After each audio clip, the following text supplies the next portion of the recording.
আসসালামু আলাইকুম, আশা করি সবাই ভালো আছেন। সবাই আরেকটা নতুন ব্লগে অনেক অনেক স্বাগত জানাই।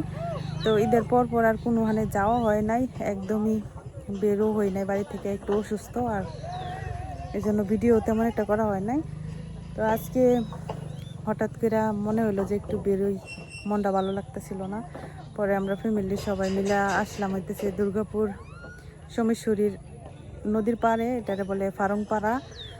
তো এই জায়গাটা অনেকটা সুন্দর, এক পাশে হইতেছে ইন্ডিয়া আর এক পাশে হইতেছে বাংলাদেশ। তো বাংলাদেশের জায়গাটুকু হইতেছে সোমেশ্বরী নদী আর ইন্ডিয়ার জায়গাটুকু পাহাড়। তো ওইদিকে হইতেছে পাহাড়টা আর এদিকে হইতেছে নদী। তো বর্তমানে যেহেতু আমাদের পাঁচগাঁও বর্ডারে একদমই যাইতে দেয় না, সাম্প্রতিক সময়ে কিছু ঘটনা ঘটছে যেগুলোর কারণে একদমই যাইতে দেয় না।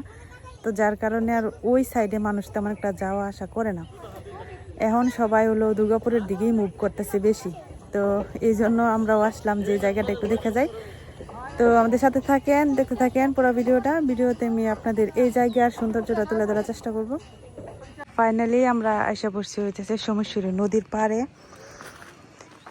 তো এইদিকে হইতেছে সোমেশ্বরী নদী আর একদিকে হইতেছে পাহাড়। তো এই জায়গাটা বর্তমানে একটা খুবই জনপ্রিয় জায়গা, কারণ অন্যান্য জায়গাগুলো দেখা যায় যে বর্ডার এলাকাগুলোতে এখন যাওয়া যায় না, অনেক সমস্যা। তো এই জায়গাটা বর্ডার হইলেও এখানে মানে বাংলাদেশের সীমানাটা একটু বেশি, যার কারণে এইখানে হইতেছে কোনো সমস্যা হয় না। তো এই যে এখানে কিন্তু অর্ধেকটা পাহাড়টা পড়ছে হলো ইন্ডিয়ায়, আর এই সাইড পুরাটা আর ওই সাইড ওইদিকে সব, এই সাইড সব কিন্তু বাংলাদেশ, যার কারণে এই জায়গাটা বেশ জনপ্রিয়। তো এখানে আমরা মাত্রই আসলাম, আইসা একটু ছবি টবি তোলা হইতেছে। আর যতক্ষণ ধরে আসলাম অতক্ষণ ধরে এই দুইজনরে দেখতেছিলাম। তো বুঝতেছি না এরা কি মা ছেলে না গার্লফ্রেন্ড বয়ফ্রেন্ড। অনেকক্ষণ ধরেই মানে চুল খুলতেছে আর বাঁধতেছে, যাই হোক। তো ওই যে পাহাড়, আর এখানে নদীর পাড়ে ব্লকের কাজ চলতেছে। এই পাশটা আগে নদী আছিল, এখানে বালু দিয়া ভরাট করা হয়েছে। ভরাট কইরা এখানে আবার কিছু একটা বানাইবো হয়তো, বা পর্যটন কিছু একটা করবো মনে হয়, জানি না আমি সঠিক। তবে এই সাইডগুলো ব্লক দেওয়া হয়েছে। তো কিছুক্ষণ পরে আমরা হইতেছে নদীর কাছে নামবো। দেখেন কি সুন্দর পানি, আর একদম মানে কক্সবাজারের ভিউয়ের মতো, একদিকে সূর্য আর একদিকে হইতেছে পানি। তো সোমেশ্বরী নদীর পানিতে কিন্তু অনেক স্রোত, সরাসরি নামা যায় না। আর এখানে হইতেছে ভাঙ্গা ব্রিজ, আর এই ব্রিজের ওই পাশে আছে একটা কাঠের ব্রিজ। বিকাল আর এখন ঈদের সময়, এই কারণে অনেক লোকজনে কিন্তু আসতেছে ওই যে। তো যাই হোক, ভাঙ্গা ব্রিজের উপরে সবাই উঠছে, এখন আমি একটু যাই। ওই যে এটা হইতেছে কাঠের ব্রিজ, আর এই পাশটা হইতেছে ইন্ডিয়ার পাহাড়। ওই যে এখানে পতাকা দেখা যায়, এটা হচ্ছে ইন্ডিয়ার সীমানা। আর উপরে সম্ভবত ক্যাম্প।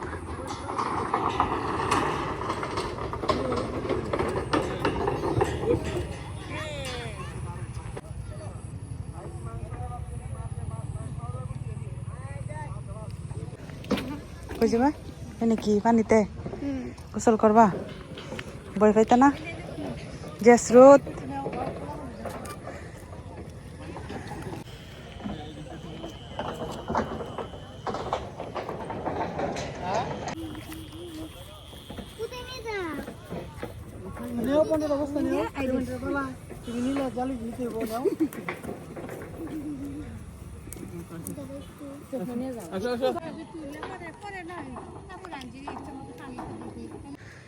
তো এই ব্লক দিয়া এখন আমরা হলো একটু পানির কাছে যাইতেছি।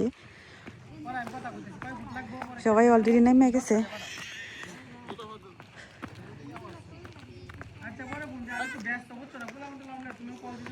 এই সময়টা একদম ঘোরার জন্য বেস্ট, মানে না রোদ, এখন তো অনেক গরম, তবে এই সময়টা একটু ঠান্ডা ঠান্ডা লাগে।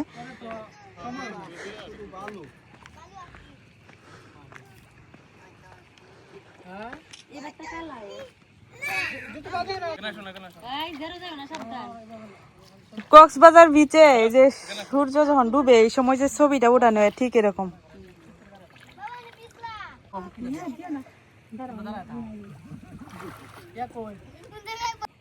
আস্তে উড়াও খালি পানি একটু হাতে লইয়া হাই রে দিব চলি হাতে দে পানি দেবে শুরু করো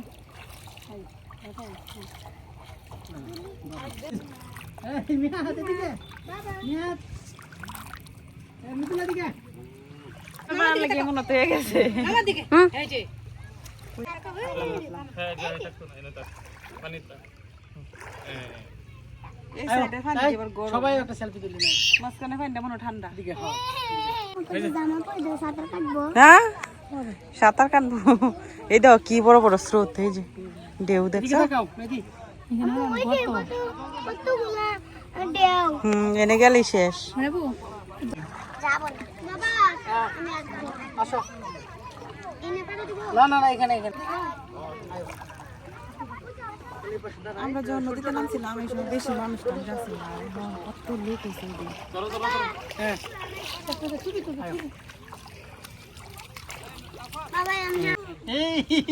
দেখো আই মতো হ্যালো মৃদুলা কি গোসল করবা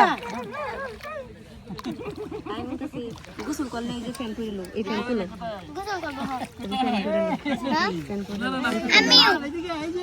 ফ্যান নিয়ে ব্যাগের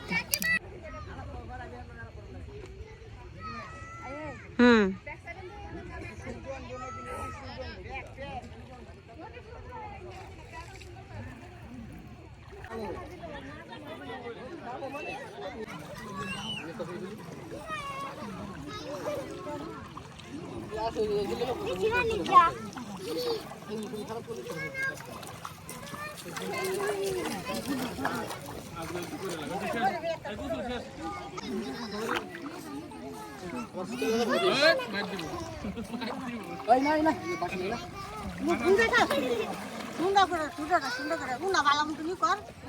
দাও আবার দাও হ্যাঁ যাও তো বুঝ দাও কাকা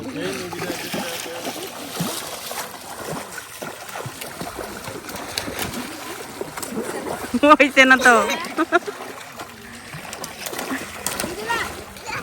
হ্যাঁ হ্যাঁ ও জাহের মতো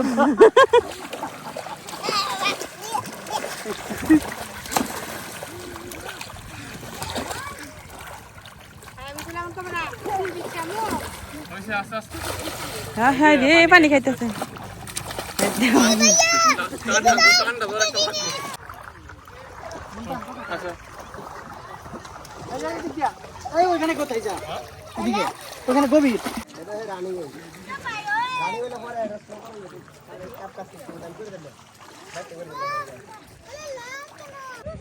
তো আমরা এই জায়গায় সন্ধ্যা লাগাই লিছি একদম সন্ধ্যা হয়ে গেছে আর গাড়িটা দেখেন আমার মুখের অবস্থা প্রচুর গরম লাগতেছে এখন তো সন্ধ্যা প্রায় হয়ে গেছে সূর্য অস্ত গেছে অনেকক্ষণ আগে এখন আমরা বাড়িতে রওনা দিব